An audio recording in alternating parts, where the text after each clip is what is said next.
Happy Friday, everybody. Welcome to the Michael Cutler Hour. I am your host, Michael Cutler. It is Friday, and it is November the 3rd, 2017.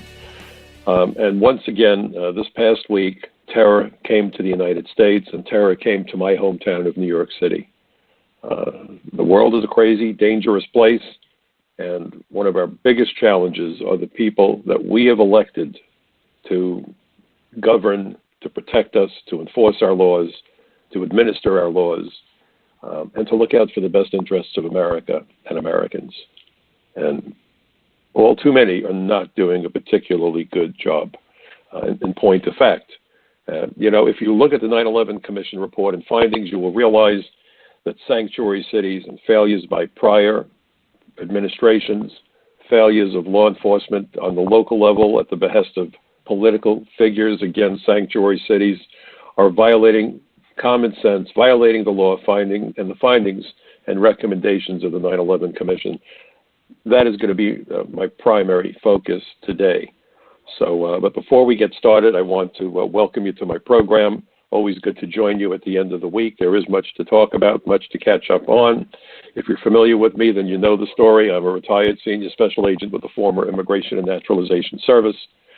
Spent 30 years with that agency, half of my time with the Drug Task Force. I have investigated and arrested terrorists, fugitives, people from all over the world who came to the United States with less than honorable intentions. And so it's important to start out by saying that to take a position of demanding that our borders be made secure, not against everyone, but against illegal entry. And this isn't about being quote unquote undocumented. And as we will see today, we're going to talk a little bit about George Orwell and this idea about newspeak.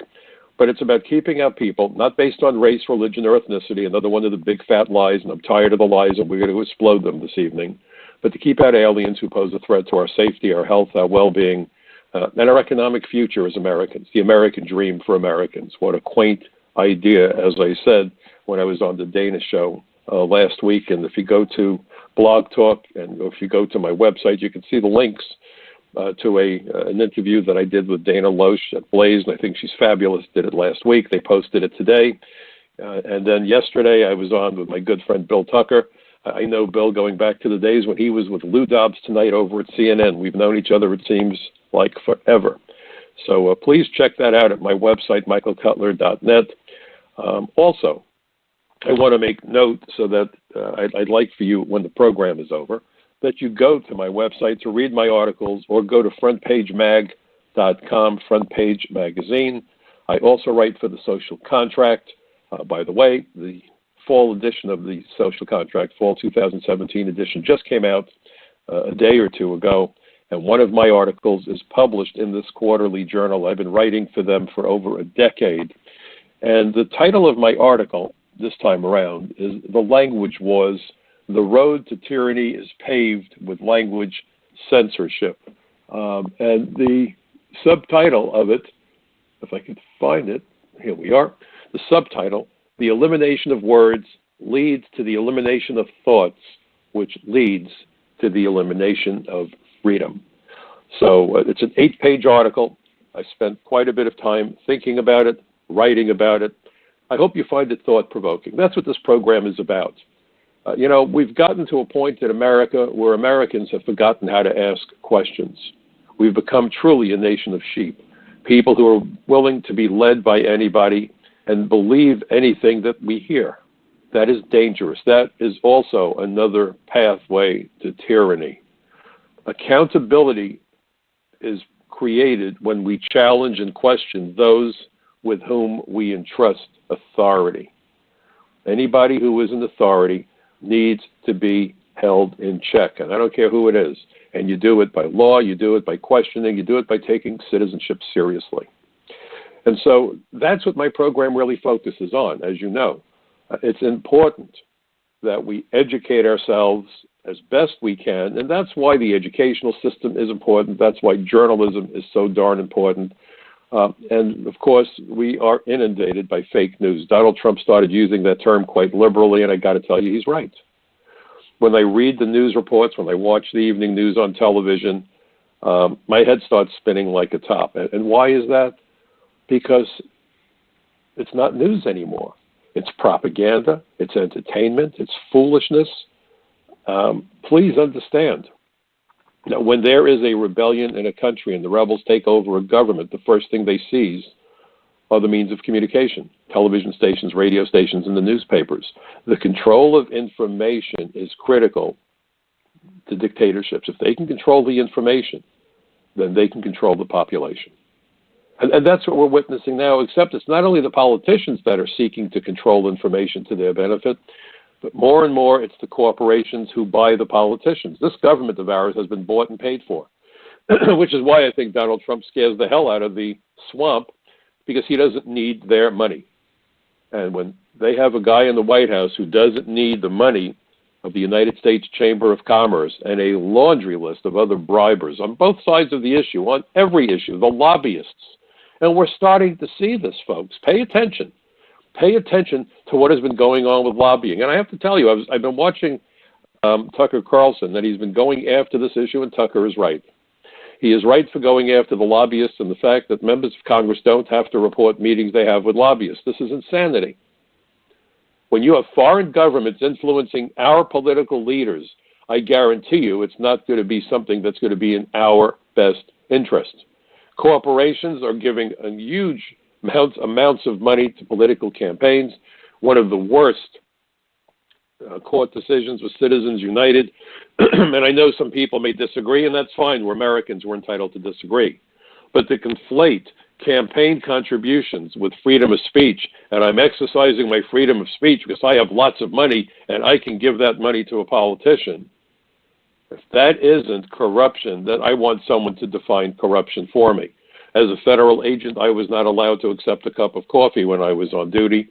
And if you think a cup of coffee is going to influence a law enforcement officer, what happens when we're dealing with huge checks? I mean, it's utter stupidity on Americans' parts if you don't think that this is what has corrupted the system in ways that I never would have imagined possible. And so we had a terrorist attack that was carried out in New York by an Uzbeki national who came here in 2010 on a so-called diversity visa. Why do we even have diversity visas? You see, every time a law is passed, our Congress, if they really were representing the American people, would first ask, is this in the best interests of America and Americans? That's really the question that should be asked, but it's not. But it is not. And let me give you an example of how this plays out. When I was an immigration agent, we had a commissioner by the name of Doris Meisner. And Doris Meisner, and I made this point at several congressional hearings, and I believe I made this point quite clearly the last time I went before the Senate Judiciary Committee. Doris Meisner was of the belief that the old Immigration and Naturalization Service was supposed to be customer-oriented. Well, I agree. But where I disagreed with Doris Meisner was who the customer is. The commissioner of the Immigration and Naturalization Service under the Clinton administration actually sincerely believed that the customers of the Immigration Service were aliens, particularly illegal aliens. Now, I have this crazy, screwed-up notion, and you tell me how you feel, folks, but I always thought that the customers of the government of the United States were the citizens of the United States. So immediately when you have a mindset in the political party that the customers of the Immigration Service are the aliens and not the citizens, everything goes off the rails. The idea for bringing an alien to the United States on a petition because of a family relationship is to benefit not the alien but the citizen. But then along comes a law called VAWA, the Violence Against Women's Act. It sounds all fuzzy and all wonderful, but what it says is that if an alien claims to have been abused by his or her spouse, and usually they see it as purely the woman is always the victim, the men never are, and that's not true either. It happens both ways. But if a female alien, for argument's sake, claims that her husband beat her, and she doesn't want to be with him anymore, well, in the old days, we'd say, well, we're sorry it's not working out. Go get yourself a plane ticket and go back to your home country. But Congress, primarily on the Democrat side, and full disclosure, I'm registered as a Democrat. I'm not being left or right. I'm just looking at who did what and how it's damaging us. They enacted legislation, the Violence Against Women's Act, so all that the alien has to do is claim to have been abused by the American or lawful immigrant spouse, and they then may self-petition for a green card. So if you have an American who wakes up one morning and says, gee whiz, my wife really doesn't want to live with me. She married me for a green card, and I'm going to dump her because I don't need this foolishness. And I know of a case that way. I helped the attorney because his client, a Vietnam War vet, went through hell because he got arrested by the local sheriffs down in Florida. His wife was clearly not desiring to live with him. She was using him. And they weren't youngsters. They were in their 50s. And everything was great until they got married, until he filed the initial paperwork. And suddenly she was coming home at 3 a.m, coming home drunk, not wanting to stay with him at night, not wanting to have dinner with him, not wanting to cook his meals or wash his clothing, not wanting to do anything with him that you would expect a husband and wife would do. And he realized that he was being played for a fool. And he said, look, you're cheating on me. I know what's going on. You're out of here. And as soon as he said that he was going to withdraw the petition, which is his right, that was going to give her a green card, within a couple of days, she filed a complaint with the police that her husband had attacked her. And she showed a scratch mark or a cut mark on her arm. And she had long fingernails. God knows if she did it with a fingernails, a nail file, a scissor.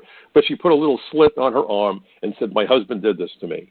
And lo and behold, this poor guy had a carry permit in Florida, had a gun locked up in a safe, never brandished it, never threatened her, never did anything wrong.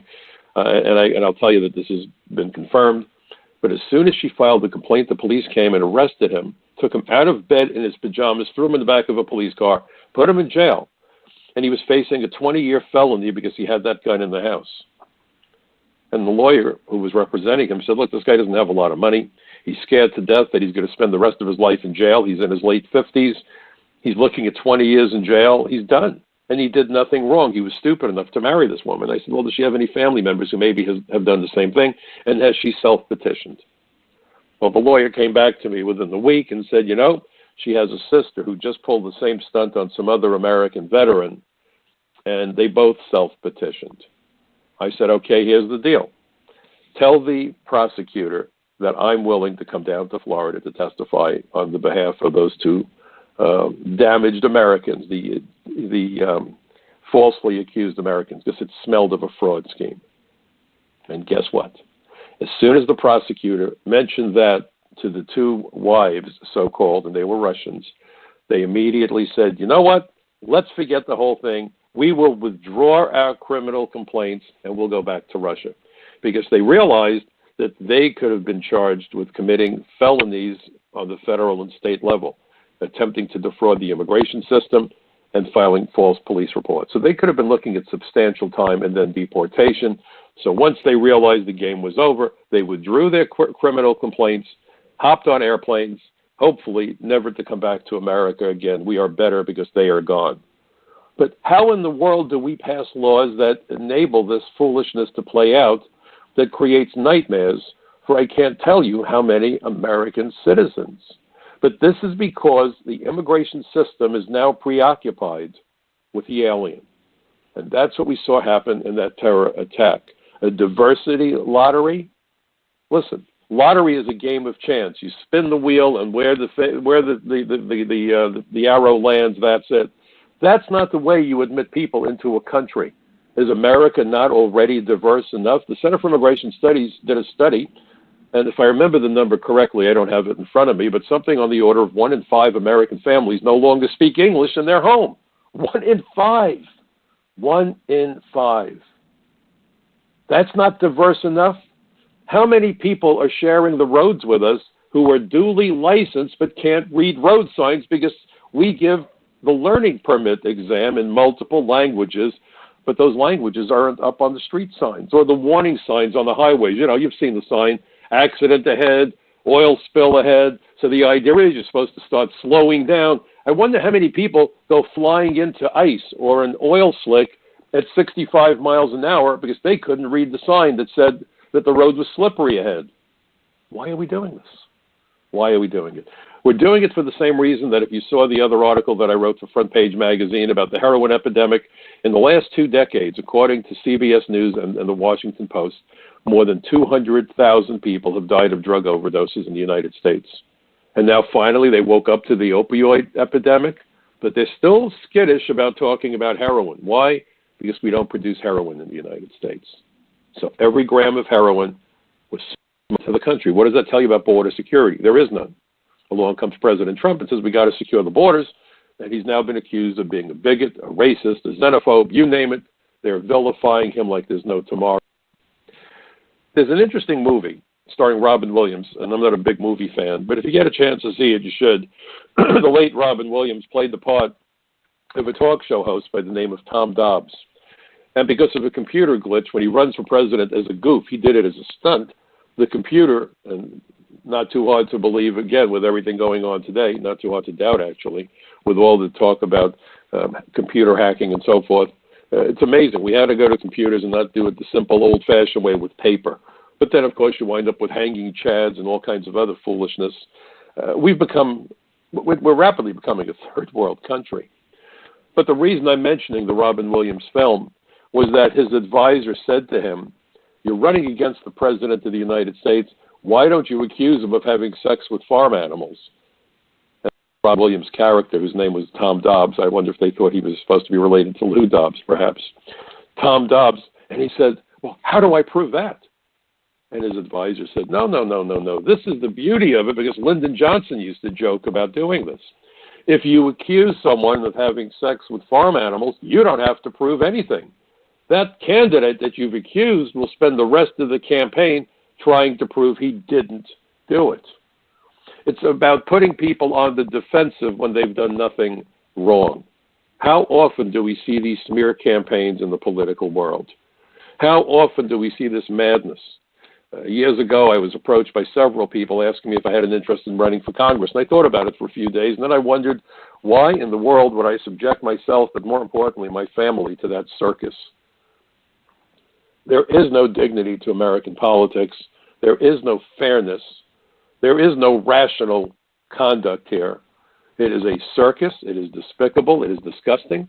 And if you wonder why so many village idiots run for political office, it's because not too many decent people are willing to subject themselves and their families to the craziness. Now, there are some good people. My good friend Lou Barletta from Pennsylvania, now running for the Senate. I hope he wins.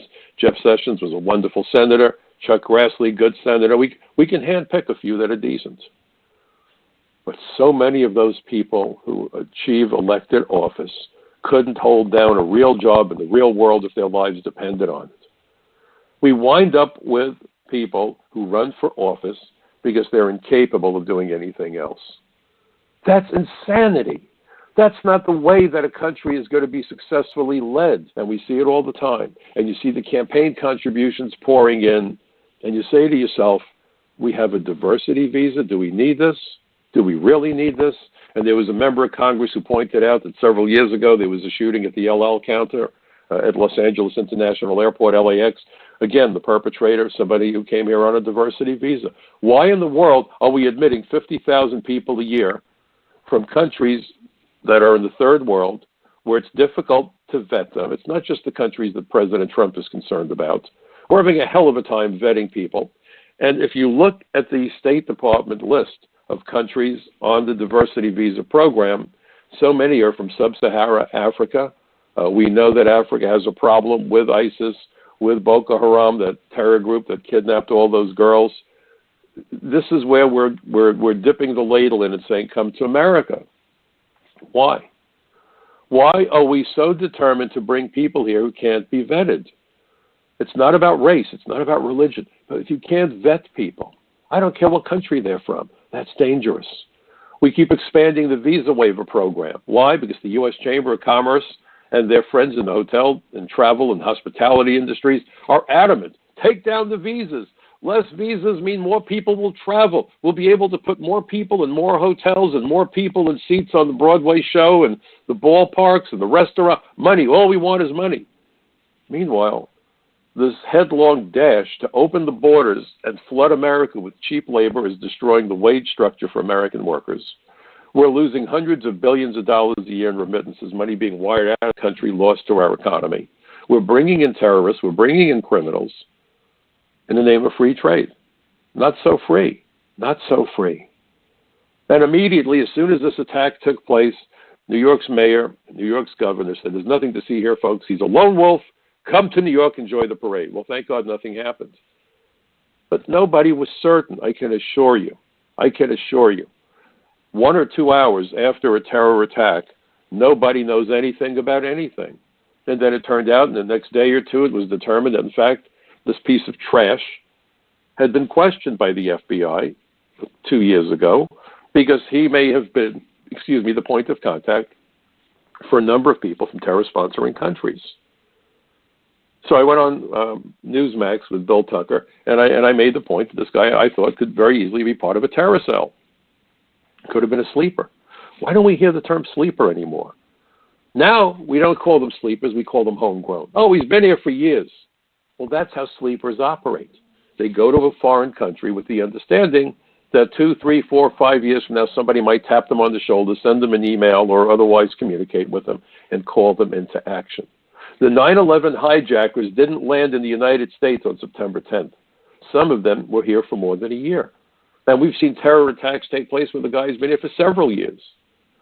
So instead of calling them sleepers, we now call them homegrown. Why are we using the term homegrown? To take immigration out of the equation. That's why. Faisal Shahzad, the Times Square bomber, set off that SUV car bomb in 2010 in Times Square, crossroads of the world, one of the busiest intersections on the entire planet. If you've ever been to Times Square during the day, you can't move. You're shoulder to shoulder. It's like being on a subway car during the rush hour. Wall-to-wall people, and this piece of trash, Faisal Shahzad, sets off a car bomb. The New York City police commissioner back then, Ray Kelly, described him as a classic example of a homegrown terrorist. And Ray Kelly had to know better. He was the customs commissioner before he was the New York City police commissioner. He was in the United States Marine Corps. I met Ray Kelly. He's a smart guy. So why did he call him homegrown? Faisal Shahzad came here at the age of 20 on a student visa from Pakistan, became a naturalized citizen, and now we're going to describe him as homegrown. Why? Because it takes immigration out of the equation. And if you dare suggest that immigration has anything to do with it, you are castigated. You're accused of everything under the sun. Why?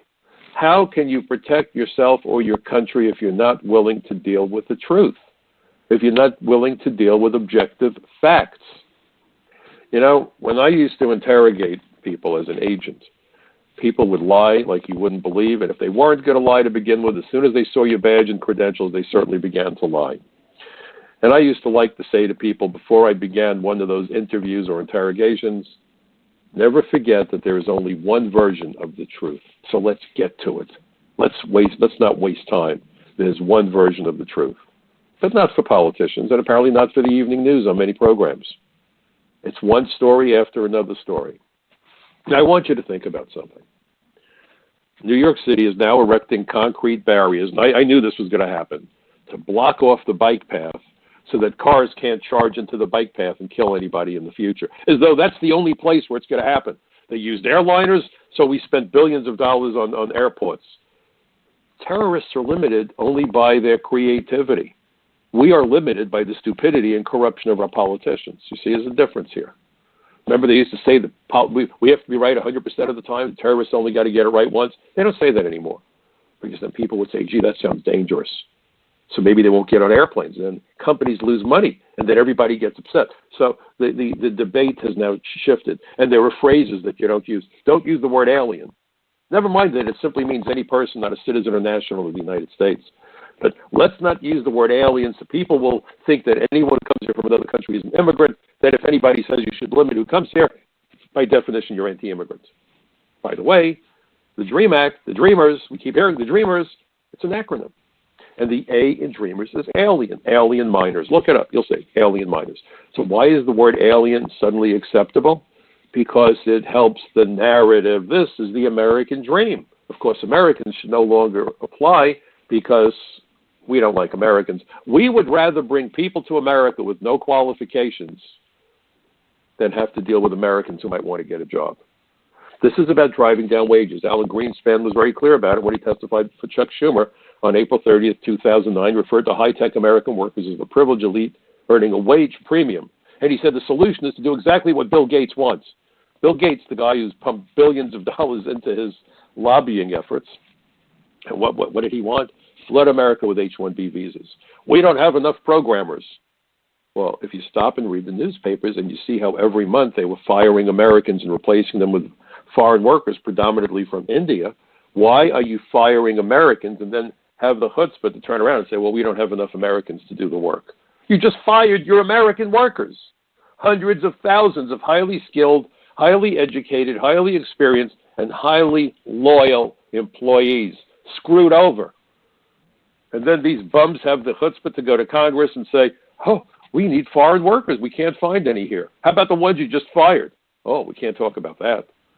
This is the level of betrayal that we're dealing with. This is the level of corruption that we're dealing with. We're turning America into a third world banana republic at the behest of the United States Chamber of Commerce, the American Immigration Lawyers Association, and a laundry list of companies that are far more fixated with head counts on airliners than body counts in the morgue. And that's how we got to this point. That's how we got to this point. I work with the Speakers Bureau in Washington, D.C. They do seminars for the military and the intelligence services.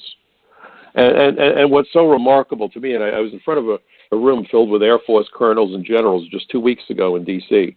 At the Capitol Hill Club. Beautiful venue. It's a Republican bastion, if you will, a block or two away from some of the House office buildings where I've testified at congressional hearings. And I said to this room filled with America's leaders, I said, you know, I'm so proud of our military, our ability, our gallantry, the commitment and bravery of our soldiers and of the leadership. And I said, I'm particularly proud that we as a country spend a lot of money on smart weapons. And primarily, one of the key reasons for the smart weapons is to minimize civilian casualties. In the military, the euphemism is collateral damage. So, you know, you see these images of a cruise missile that's fired hundreds of miles away, sailing through the third floor window, second from the left in a factory, and it splits the factory in half, almost like a scalpel being taken to a patient. And why do they do that? So that the people on the other side of the building don't get killed. Unbelievable. It's expensive, but it's brilliant, and it's moral, and it's decent, and it should make every American proud. And it's also good because if you have civilian casualties, that becomes a recruitment tool for terrorism also. Let's be completely transparent about what we're discussing. But first and foremost, it's a matter of morality, so that we don't kill non-combatants. Could it be any more moral, decent than that? Until we come to America. When Americans die, collateral damage, stuff happens, right? We're fixated, make sure no women and children get killed in the war zone. But we've turned American cities, ladies and gentlemen, into war zones.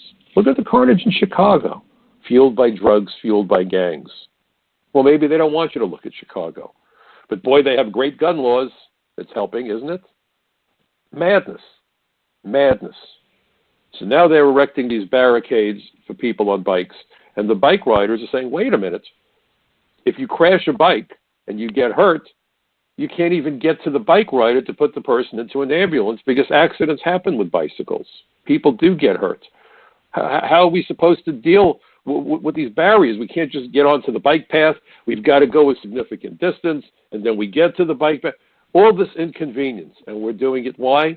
To make sure that some guy in a truck doesn't mow down bike riders. Now, this is almost like a stupid joke, okay? So a guy with a truck looks at that and says, well, what the heck? I'll just barrel through Midtown Manhattan. Why bother looking for people on bicycles? But this is the foolishness of our politicians. It's about creating this image. Oh, look at that. We've put up barriers. We're safe now. You're safe now? So all you have to do is drive one block away from there and look for pedestrians and mow them down. But this is the smoke and mirrors of politicians. But you see, when President Trump says, well, wait a moment, let's see in America's borders a barrier, because they are. Let's be careful so that we don't admit terrorists in the first place. Out come the long knives and the big mouths, and they're on TV. The president is a xenophobe. The president is a racist. Wait a minute. You have a mayor putting up barriers to supposedly protect the bike lanes. You have a president trying to put up barriers at embassies and consulates so that terrorists can't easily come to America. It makes sense. It's what the 9/11 Commission said we needed to do. In fact, I provided testimony to the Commission. And suddenly everyone is insulting the president. Let's pile on. What do you mean keep people out of America? How dare you? Let's just put up concrete barriers. Stand the craziness that we're confronted with. It makes no rational sense. And I'll tell you a story. A number of years ago, Sheila Jackson Lee, by the way, reached out to me 6 months after 9/11 when, to everyone's horror, it was discovered that two of the dead terrorists, including the ringleader, Mohammed Atta, and the other guy was Marwan al-Shehi, hijacker. 6 months to the day after 9/11, the inept and incompetent Immigration Service provided authorization for those two pieces of garbage to attend school. They got authorization to attend school, flight school of all things, and this is 6 months after 9/11. So by then, the whole world knew two things about them. A, they were terrorists, and B, they were dead. So Sheila Jackson Lee asked me, her counsel called me up and said, could you come to Washington? And I did. And if you go to michaelcutler.net, you can see it, or you can go to YouTube. It's part of the C-SPAN Permanent Library. I guess it's part of history now.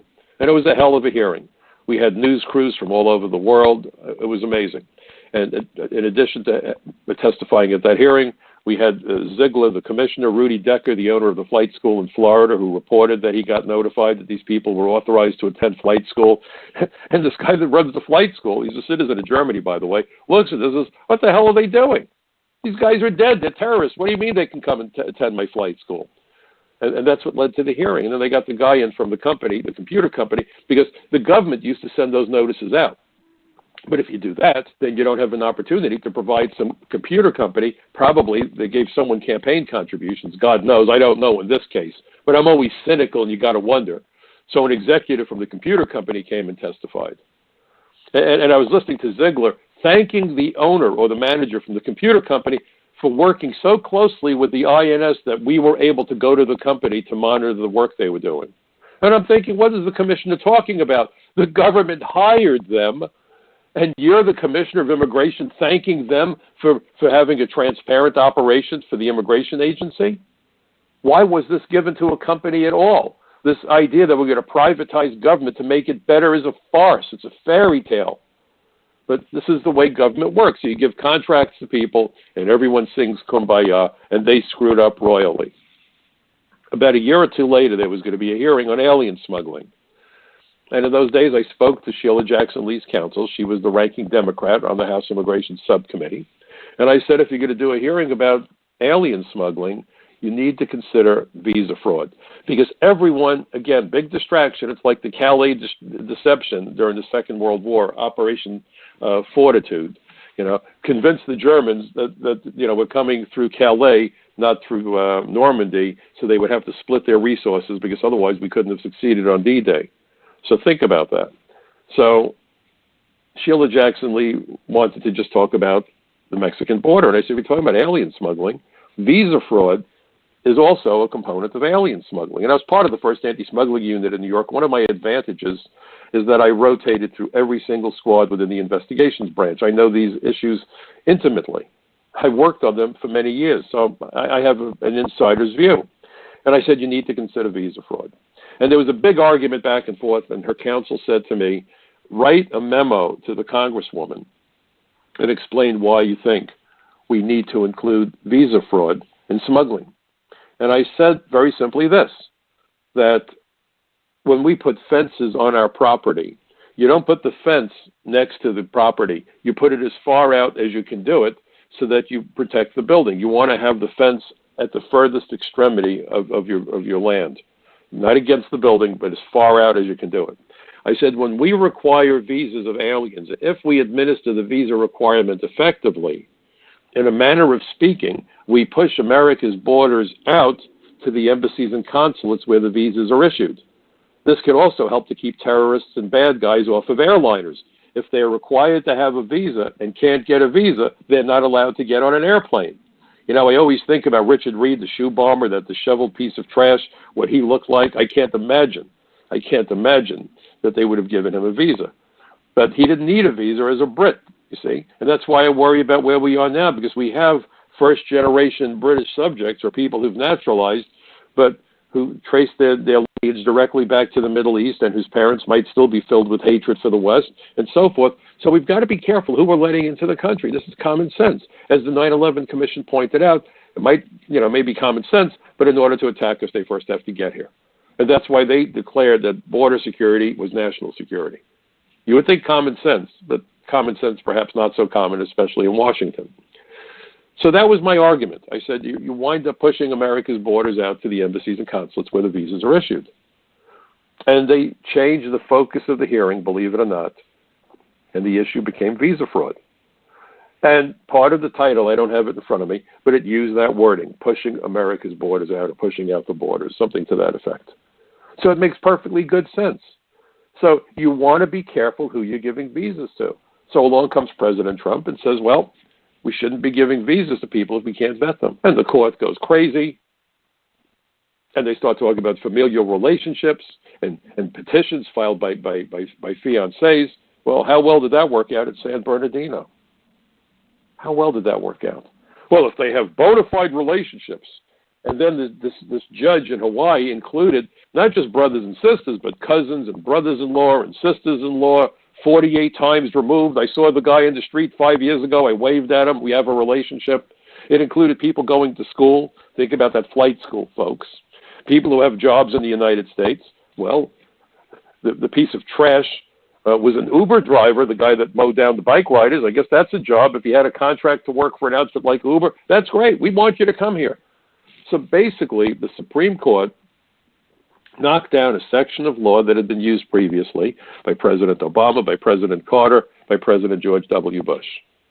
But the difference is that President Trump is President Trump, and he's not a globalist. He's a populist. He believes in sovereignty. Whoa, we can't have any of that. How can you have a president who stands up for Americans and said, let's make sure that we not only bring jobs home, but we get those jobs done by American hands? He's actually said that, and you have people screaming and protesting. Now, I don't agree with everything that Trump says. I certainly don't always agree with the language that he uses. My degree was in communications, arts, and sciences, and I'm going to be honest. President Trump, on occasion, makes me cringe. But I will also tell you that I can't remember the last president that we've had that stands for what Trump stands for. And immigration is the critical issue. If you can't keep terrorists out of your country, look out. And if you can't enforce the immigration laws effectively, then you destroy opportunities for American workers. You see, the whole point to this visa, and this is the visa that everyone's going to focus on for the next couple of months, and I think it needs to end. It's crazy. It's foolish. We don't need it. But the point is, the next terror attack may involve a guy on a student visa, and we've seen students go off the deep end. In fact, Faisal Shahzad came on a student visa, right? And then you'll see someone who came on a tourist visa, and everyone's going to go crazy. And then somebody's going to come on a J-1 exchange visitor, and they're going to look at that visa. It's not so much that it's a diversity visa. I mean, the whole point of the diversity visa shows how corrupt our government is. But it's the fact that these were visas and that people were allowed to come in, and they thanked us by killing us.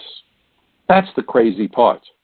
And so let's be very clear about something. You can't do 100% vetting on anybody. If you take someone who's 20 years old, he or she has no established track record. You know, if you've seen the movie Minority Report, it's pre-crime. It doesn't work in the real world. And I know when I was an immigration inspector, that's what we were dealing with. For those 4 years when I sat at that booth at Kennedy Airport, you're asking people, what's your purpose for coming? And the guy says, well, I'm coming for a 2-week vacation. And right now, nearly 40% or about 40% or maybe 50%, nobody knows what the numbers are. People who tell you they have the numbers run for your life. They're full of you-know-who. But the point is, there are millions upon millions of illegal aliens in the United States who did not run the Mexican border. They came through international airports, violated the terms of their admission, and either worked illegally or failed to attend to school or took a job they weren't supposed to take or became convicted of felonies in the United States. And they're here illegally. So understand that the best solution that we have is to have immigration agents out there in these immigrant communities with their sources of information, with their informants. And in fact, when I was an agent back in the 70s and 80s and 90s, very often law enforcement people from other agencies, the police department, state police, city police, the sheriff's office, the FBI, DEA, ATF would come to us and ask, do you have any informants in this particular community? Because we know something's going on. We're trying to figure out who this guy is. We have a photograph. Is there anyone that you know that could look at the photo and maybe identify him? And back then we had plenty of informants. And back then, before they created DHS, an agency that was so screwed up, I came to call it the Department of Homeland Surrender under George W. It's both parties that have done this to us. No wonder Jeb Bush said that illegal immigration was an act of love, and I wrote that Jeb was looking for love in all the wrong places. But back then, we were one agency. And so we were instructed that if you went out to do an investigation and you knocked on a door and some guy answered the door and it wasn't the guy you were looking for, maybe the guy moved. Bad guys move frequently, so it's hard to find them. Or maybe you were doing a marriage investigation, so you're asking the neighbors, do you know if these people are living together? Well, very often when you knocked on that door, it was usually an immigrant community, and the person would say to you, you know, Agent Cutler, I'm happy to give you the information you're looking for, but maybe you can help me. And I would say to the guy, how can I help you? I lost my green card. I'm supposed to travel next month. I don't know what I'm going to do because I can't get back into the United States without my alien card. Is there any way you could help me? Then I would check the guy in the computer to make sure he was who he claimed he was and so forth. And I would get him his paperwork. And we would help to expedite his application for the visa. You know what that guy became? My friend for life. Anytime anything happened in that community, in that neighborhood, he'd be the first guy to grab a phone and call me up and say, Mr. Cutler, I just heard something last night and I'm really upset. And this isn't about the Latino community or this community or that. Human nature is human nature. Let's be very clear about this. I've arrested people from Europe, from Asia, from India, from the Caribbean. You name it, I've arrested them. Africa, because people are people. And I don't care what your skin color is. I don't care whether you pray or how you pray. People are people. And we're all the same, good, bad, and ugly in every group. But you would have people that because we helped them felt indebted to us and they would cooperate with us. It didn't cost us a plug nickel, and they were very good sources of information and intelligence. And now you have sanctuary cities telling the people out there, don't you dare talk to immigration because they're going to come and get you. So decent immigrants, people here legally with green cards, attending school legally, are scared to death about immigration. Why? Because you have Los Angeles saying, we have to protect the immigrants from immigration. They have created imagery where they associate the INS with stormtroopers. As a former agent and as a guy who's Jewish and whose family was decimated in the Holocaust, I don't even have words to tell you how I get insane over these issues. Because I've listened to this garbage when I've done debates. It's disgusting, it's infuriating. And what it's caused is the assaults on immigration agents have more than doubled in the last year or two. They've heated this thing up where the immigration agents are seen as the bad guys. And believe me, we're not. We're not. My position isn't anti-immigrant, it's pro-enforcement. And the people most at risk, generally, from criminal aliens from other countries are the members of the ethnic immigrant community where they live. And it's not just from Mexico or Colombia or El Salvador. It's from Russia. It's from Europe. It's from Asia. It's from the Caribbean. Again, human nature is human nature. So they have vilified immigration agents, made it very difficult for our people to do an effective job. So we don't even know who's here. If you read the 9/11 Commission staff report, they're crystal clear on this. They're crystal clear on it, that aliens who are here illegally or who gamed the system as part of the embedding process pose a threat to national security and public safety. So please understand, they're going to be talking a lot, and I'm going to write about it, as I plan to. And I will tell you that I compare the lottery with Russian roulette if we want to talk about games of chance. Crazy stuff we're doing to it. These are self-inflicted wounds, folks. But I mentioned in my documents up here, whatever you want to call it, my description for my radio show, I wrote an article for Front Page Magazine. And by the way, if you see articles that I write, please post them on Facebook or other social media. Please pass an email along to your friends. I call this my bucket brigade of truth. But so we have a case, and this is really, really important, by the way. By the way, don't forget to go to the social contract and read about the language wars, the road to tyranny is paved with language censorship. I promise you, you're going to find it thought-provoking. Let's stop talking about political correctness and start talking about Orwellian newspeak. Control the words, you can control the thoughts. It's a dangerous path that we've gone down with language control. And that's what I focused on. I think that it's an interesting article. I mean, I know my mom said self-praise is no recommendation, but I really do hope you like the article and that it provokes thought. It provokes thought. You know, Voltaire said you judge a man's intelligence by his questions. JFK used to say the same thing. We need to learn how to ask the questions, and the questions have to be grounded in facts. So please read that article. But I wrote a piece that appeared October 30th, ironically the day before the terror attack in New York. And the title of my article was "A Bad Deal for the U.S. Generous Plea Bargain for Serious Human Trafficker Bodes Poorly for National Security." And we come to find out that there was a Pakistani alien smuggler. And we extradited him back to the United States because for 2 years and 2 months, this guy brought in at least 80 to 100 aliens from countries that sponsored terrorism, Pakistan, Afghanistan, and so forth. And it turns out that one of the aliens he smuggled in is from Afghanistan and admitted that he had relatives in the Taliban and that he had come to America to either carry out an attack in the United States or Canada. And they bring back the smuggler. And now what the smuggler did, and this is why it's so important, but you know, if you read the article, I'm just giving you the high points. My article goes into far more detail. And it's worth reading. You need the facts. That's why I write for Front Page. That's why I write for The Social Contract, occasionally an article on Newsmax. So please check this stuff out. But he went to Latin America before he began smuggling aliens, and he established himself as an immigrant in Brazil. Now, this is critical because you don't hear this on the evening news, but I've documented it in my article for frontpagemag.com. Brazil has a terror training network in the tri-border region of Brazil, where Brazil abuts with Argentina and Paraguay. And it has been run for decades traditionally by Hamas and Hezbollah. Those are clients of Iran. And I'm certain that in this day and age, ISIS and Al-Qaeda also there. And we also know, by the way, that in Venezuela, we have Iranian shock troops flying directly from Tehran, Iran, right into Caracas, Venezuela. So Latin America is a hotbed for terrorism, which is why that damn wall needs to be built. It's not just the drugs. So this guy establishes safe houses in Brazil and scatters more around Latin America. Now, did he bring these people through the tri-border region for terror training? I have no idea. But the fact is that at least one of those aliens is affiliated with terrorism. They all come from terror-sponsoring countries. This is a very sophisticated plan. So he brings them through Brazil and then smuggles them up through Central America into the United States across the Mexican border, at least 80 to 100. That's what we know of. We know that he got probably over $1 million. And by the way, at sentencing, he asked the judge if he couldn't still apply for political asylum, claiming he was a poor person. Made over $1 million, involved with smuggling aliens from terror countries, and the judge just, rebuffed the whole thing and said, no, that's not going to happen. But imagine the chutzpah and the sophistication, because he had coached the aliens he smuggled to immediately, if encountered by Border Patrol, to yell political asylum. Okay? So he smuggled in 80 aliens, made over $1 million.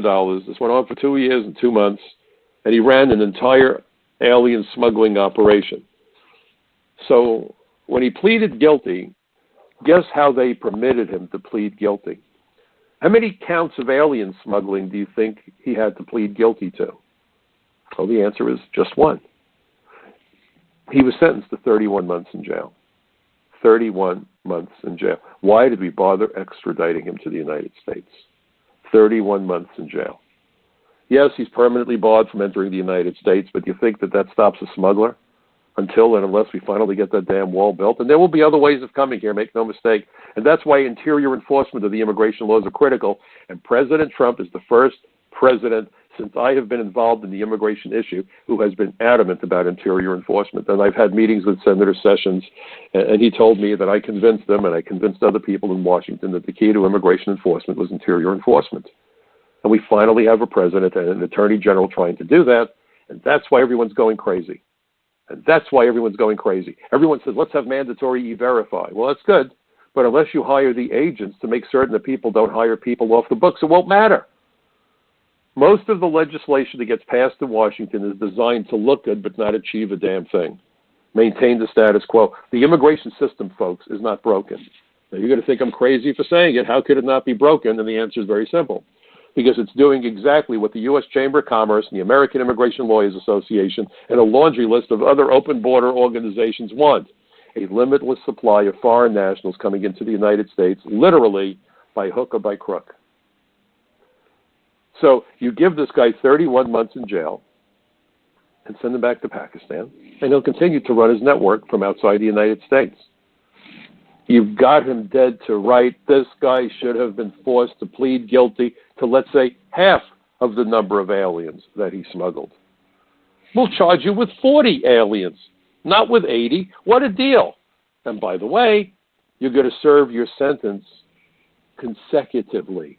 So that way, you're in jail for the next 30 years. Now, why is that important? Because now he's out of action. Why wasn't that done?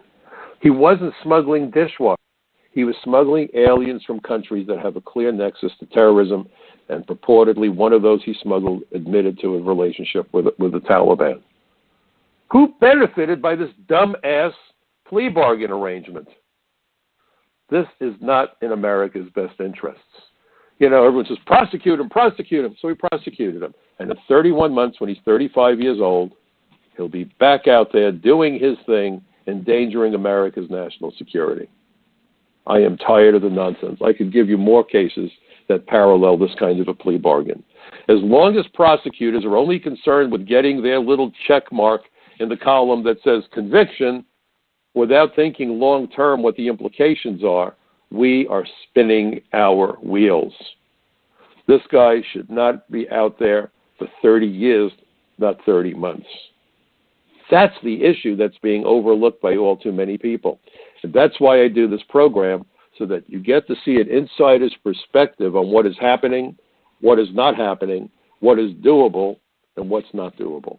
I don't have all the answers, but I've been in school every day I went on duty for those 30 years that I was an agent. And I've learned a little bit along the way. And all I'm trying to do is to pass along to you my 30 years of experience with the old Immigration and Naturalization Service and with the entire system in terms of what could be effective. And we need to make it effective. We are at war. It took America just 44 months to win the Second World War. We suffered deadly terror attacks in 1993, 9/11. We're now more than 16 years since that happened. And the war on terror grinds on.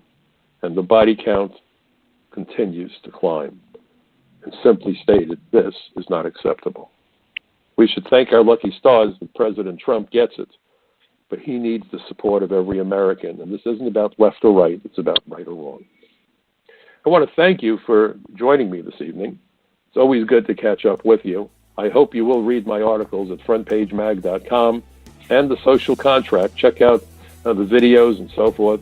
But my favorite website, obviously, is michaelcutler.net, because that's mine. Anyway, I hope you have a good weekend, and hope you stay safe. But please, folks, pass the information to as many people as you can. Be part of my bucket brigade of truth, and you must get involved. The politicians must come to understand that we're not as dumb as they hope we are. And we do that by remembering that democracy is not a spectator sport. See you next week. Good night.